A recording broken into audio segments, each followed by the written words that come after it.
24 और मैं हूं स्वाति आपके साथ। लोकसभा चुनाव को लेकर जितने भी राजनीतिक दल हैं सभी के नेता पूरी तरह एक्टिव नजर आ रहे हैं, पूरी तरह सक्रिय नजर आ रहे हैं। लगातार वो क्षेत्र का दौरा भी कर रहे हैं। वहीं कांग्रेस की महासचिव प्रियंका गांधी भी चुनाव को लेकर लगातार एक्टिव नजर आ रही हैं, चुनावी प्रचार करते नजर आ रही हैं। बतौर स्टार प्रचारक प्रियंका गांधी की भूमिका भी बेहद अहम है और अभी हाल ही में प्रियंका गांधी ने एक इंटरव्यू दिया है जिसमें उन्होंने केंद्र सरकार को जमकर घेरा है। आपको बता दें कि महंगाई, बेरोजगारी और गरीबी के मुद्दे पर प्रियंका गांधी ने न केवल सिर्फ केंद्र सरकार को बल्कि देश के प्रधानमंत्री नरेंद्र मोदी पर भी कई गंभीर आरोप लगाए हैं, कई सवाल किए हैं और साथ ही उन्होंने यह भी बताया है कि जब वो सत्ता में आएंगी, उनकी सरकार बनेगी, इंडिया गठबंधन की यदि देश में सरकार बनती है तो किन किन मुद्दों का, किन किन समस्याओं का हल होगा और मोदी सरकार के 10 वर्षों से क्या बेहतर होगा।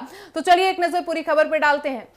इंटरव्यू के दौरान प्रियंका गांधी से सवाल किया गया कि 2019 और 2024 के चुनाव में आपने मुद्दों और जनता के मूड में क्या फर्क महसूस किया। इसके जवाब में प्रियंका गांधी कहती हैं कि इस चुनाव में जनता को सरकार और मीडिया की असलियत दिखने लगी है। जो मीडिया कह रहा है उस पर जनता को भरोसा नहीं है।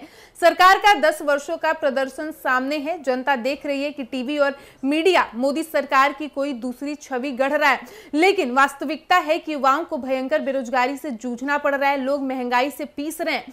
मिडिल क्लास पर टैक्स और बढ़ती ईएमआई की मार है। यही वजह है कि जनता इन चुनाव में अपने मुद्दों को लेकर पूरी तरह सतर्क है। 10 साल तक सत्ता में बैठी बीजेपी ने इन मुद्दों पर न जनता की सुनी और न कुछ किया। जनता चुनावों में अपने मुद्दों को सुनना चाहती थी, लेकिन बीजेपी ने भैंस, मंगलसूत्र, नल के पानी की चोरी जैसी बातें की। कांग्रेस और इंडिया ने जनता के मुद्दों की बात की है।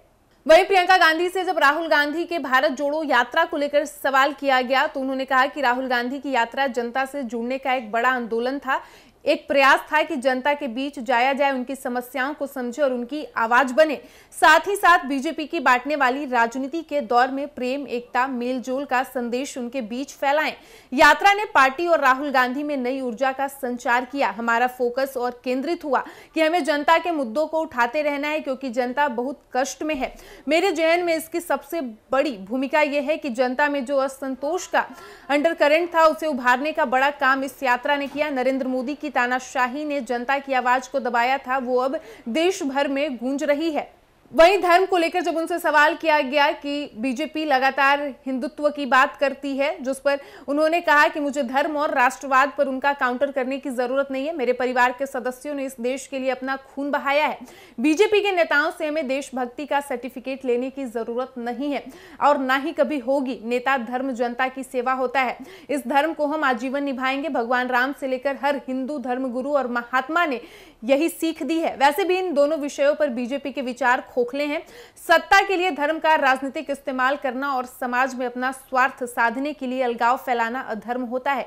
देश 140 करोड़ लोगों से मिलकर बना है। बीजेपी देश के किसानों को आतंकवादी बोलती है, नौकरी मांगने वाले युवाओं पर लाठी बरसाती है, मिडिल क्लास आम लोगों की कोई सुनवाई नहीं करती, ऊपर से पूरे देश की पूंजी अपने 22 दोस्तों को पकड़ा देती है।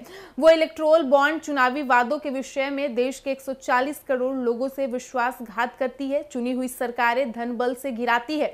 देशवासियों का हित करने वाली बीजेपी राष्ट्रवादी कैसे हो गई? भारत के लोगों के लिए धर्म एक गहरी भावना है। लोग धर्म धारण कर अपने आचरण में सुधार करते हैं, धर्म को नैतिक मार्ग तय करने का साधन बनाते हैं, जैसे गांधी जी और स्वामी विवेकानंद जी ने किया था। उन्होंने धर्म को सत्ता का नहीं, नैतिकता का साधन बनाया। बीजेपी को देखें, उनके नेता कहते हैं कि मोदी जी भगवान से बड़े हैं। मोदी जी खुद कहने लगे हैं कि वो देवदूत हैं।